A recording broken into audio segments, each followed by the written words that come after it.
नमस्ते, जय हिंद। मैं हूं ऋषि सिंह और आप देख रहे हैं हमारा खास शो विस्तार से। साल 2017 की वो घटना आपको याद है जब भारत और चीन के सैनिक आमने सामने थे, एक दूसरे को देखकर आंख लाल कर रही थी। हालात इस कदर बिगड़ गए थे कि ऐसा लगा कि किसी भी वक्त युद्ध छिड़ जाएगा।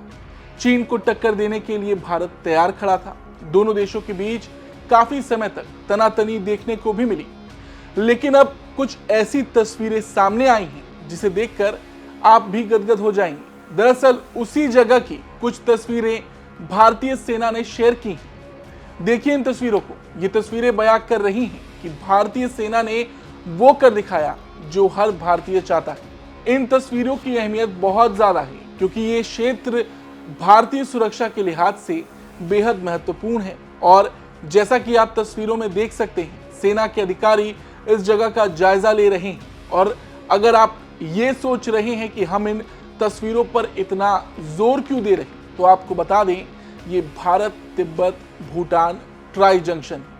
अब बात 25 मार्च की करें तो पूर्वी कमान के general officer commanding in chief lieutenant general RC Tiwari ने सिक्किम के डोकाला सेक्टर का दौरा किया और ऑपरेशनल तैयारियों की समीक्षा की। उनके साथ पूर्वी वायु कमान के air force commanding in chief air marshal Suraj Singh और भारतीय सेना की त्रिशक्ति कोर के GOC lieutenant general Zubin A Minwala भी थी। डोकाला भारत, भूटान और चीन के तिब्बत स्वायत्त क्षेत्र के बीच एक रणनीतिक त्रिकोणीय जंक्शन। ये ट्राई जंक्शन ही वर्तमान विवाद की जड़। भारत दावा करता है कि ये बटांगला है, उधर चीन दावा करता है कि ये दक्षिण में 6.5 किलोमीटर दूर जिमोचेन में है। हालांकि 2012 में भारत और चीन के बीच हुए समझौते के मुताबिक दोनों पक्ष तब तक यथास्थिति बनाए रखेंगे जब तक यहां उनके प्रतिस्पर्धी दावे पर तीसरे पक्ष यानी कि भूटान से परामर्श कर से सुलझा नहीं लिया जाता।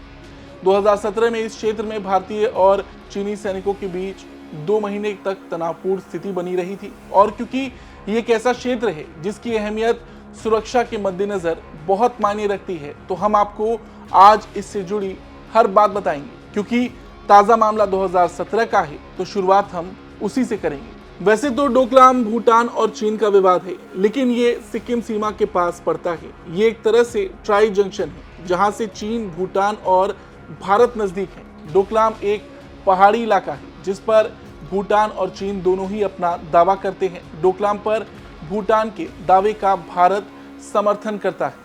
जून 2017 में चीनी सैनिकों ने यहां सड़क बनाने का काम शुरू किया तो भारतीय सेना ने इसे रोक दिया था।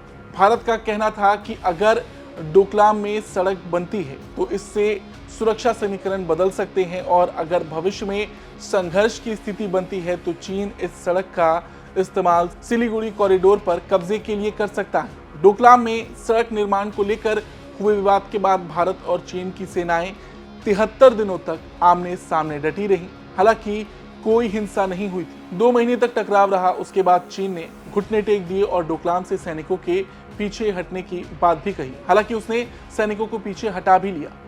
अच्छा, डोकाला, डोकलाम, डोंगलांग या डोलाम मामला क्या है, विवाद कहाँ है, इसमें भी बड़ी कंफ्यूजन रहती है। अब ये भी जान लेते हैं। दरअसल विवादित स्थान डोलाम पठार पर स्थित है, जिसे भारतीय विदेश मंत्रालय और नई दिल्ली स्थित भूटान के दूतावास के बयानों में डोकलाम क्षेत्र कहा गया है। ये भी जान लीजिए कि डोलाम पठार और डोकलाम पठार अलग अलग हैं। डोलाम पठार के उत्तर पूर्व में 30 किलोमीटर दूर स्थित है और डोकलाम पठार को लेकर भूटान और चीन के बीच बड़ा विवाद है। डोकलाम को चीन अपनी भाषा मैंडरिन में डोंगलांग कहता है। ये क्षेत्र फनल के आकार जैसी घाटी के उत्तरी छोर के निकट है जिसे चुम्बा घाटी कहा जाता है। और ये जो घाटी है ये चीन के तिब्बत स्वायत्त क्षेत्र में फैली है। भौगोलिक रूप से डोकलाम भारत, चीन और भूटान बॉर्डर के तिराहे पर स्थित है, जिसकी भारत के नाथुला पास से मात्र 15 किलोमीटर की दूरी है। चुम्बी घाटी में स्थित डोकलाम सामरिक दृष्टि से भारत और चीन के लिए काफी महत्वपूर्ण है। साल 1988 और 1998 में चीन और भूटान के बीच समझौता हुआ था कि दोनों देश डोकलाम क्षेत्र में शांति बनाए रखने की दिशा में काम करेंगे। साल 1949 में भारत और भूटान के बीच एक संधि हुई थी जिसमें तय हुआ था कि भारत अपने पड़ोसी देश भूटान की विदेश नीति और रक्षा मामलों का मार्गदर्शन करेगा। साल 2007 में इस मुद्दे पर एक नई दोस्ताना संधि हुई, जिसमें भूटान के भारत से निर्देश लेने की जरूरत को खत्म कर दिया गया और ये वैकल्पिक हो गया। तमाम विवादित मुद्दों की तरह चीन डोकलाम मुद्दे पर भी कुछ अलग तर्क देता आया है। चीन डोकलाम नाम का इस्तेमाल तिब्बती चरवाहे पुराने चरगाह के रूप में करते थे। चीन का ये भी दावा है कि डोकलाम में जाने के लिए 1960 से पहले तक भूटान के चरवाहे उसकी अनुमति लेकर ही जाते थे। हालांकि ऐतिहासिक रूप से इसके कोई प्रमाण मौजूद नहीं है। असल में इस पूरे विवाद की जड़ ही दूसरी है। डोकलाम का इलाका भारत के लिए सामरिक रूप से बहुत महत्वपूर्ण है। भारत के सिक्किम, चीन और भूटान के तिराहे पर स्थित डोकलाम पर चीन हाईवे बनाने की कोशिश में था, जिसका भारतीय खेमा विरोध करते आया है। उसकी बड़ी वजह यह है कि अगर डोकलाम तक चीन की आसान आवाजाही हो गई तो फिर वो भारत को पूर्वोत्तर राज्यों से जोड़ने वाली चिकन नेक पर अपनी पहुंच और आसान कर सकता है। चीन इसे भूटान और चीन के बीच विवादित क्षेत्र मानता है और इसलिए भारतीय सेना की उपस्थिति को वो अतिक्रमण बताता है।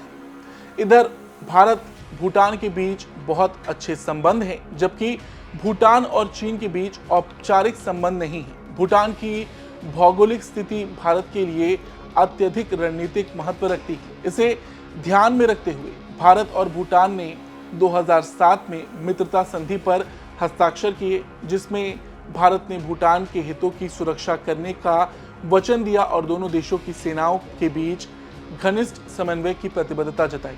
अच्छा, सिर्फ यही नहीं, चीन से भारत का विवाद कई जगहों पर है। पूर्वी लद्दाख की गलवान घाटी में 15 जून 2020 को भारत चीन के सैनिकों में खूनी संघर्ष हुआ। 4 दशकों का ये सबसे गंभीर संघर्ष माना गया था। गलवान घाटी लद्दाख और अक्साई चीन के बीच पड़ती है। इस घाटी पर चीन अपना दावा करता है। गलवान घाटी में संघर्ष को चीन ने ही बढ़ाया था। अप्रैल 2020 से ही चीन की सेना ने गलवान घाटी के नजदीक अपनी तैनाती बढ़ा दी थी। 15 और 16 जून 2020 की रात को यह संघर्ष हिंसक हो गया। इस झड़प में भारतीय सेना के 20 जवान शहीद हो गए थे। हालांकि चीन ने अब तक सिर्फ अपने 4 जवानों के मारे जाने की बात कबूल की है। चीन ने गलवान घाटी के संघर्ष के लगभग 6 महीने बाद गलवान घाटी में मारे गए 4 सैनिकों को मेडल से नवाजा था। हालांकि फरवरी 2022 में ऑस्ट्रेलियाई अखबार द क्लैक्सन ने अपनी रिपोर्ट में दावा किया था कि इस संघर्ष में पीएलए के कम से कम 38 जवानों की मौत हुई थी। आपको बता दें, चीन के साथ भारत की 3488 किलोमीटर लंबी सीमा लगती है। ये सीमा 3 सेक्टर्स ईस्टर्न, मिडिल और वेस्टर्न में बटी हुई है। ईस्टर्न सेक्टर में सिक्किम और अरुणाचल प्रदेश की सीमा चीन से लगती है, जो कि 1346 किलोमीटर लंबी है। मिडिल सेक्टर में हिमाचल और उत्तराखंड की सीमा है, जिसकी लंबाई 545 किलोमीटर है। वहीं वेस्टर्न सेक्टर में लद्दाख आता है, जिसके साथ चीन की 1597 किलोमीटर लंबी सीमा लगती है।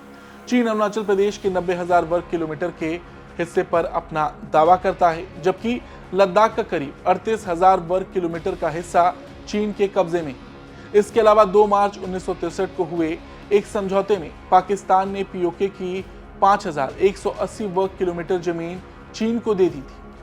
अरुणाचल प्रदेश में पड़ने वाले तवांग पर चीन की नजर हमेशा से रही है।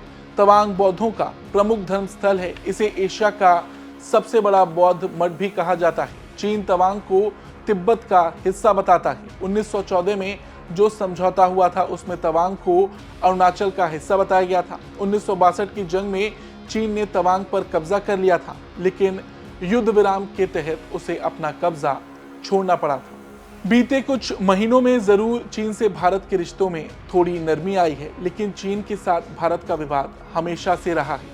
ये तस्वीरें जो डोकाला सेक्टर की हमने आपको दिखाई, इस पर हमने आज इसलिए बात की क्योंकि इसकी अहमियत अपने आप में बहुत ज़्यादा है। फिलहाल आज की खबर में इतना ही। आपको ये खबर कैसी लगी कमेंट करके ज़रूर बताएं। धन्यवाद।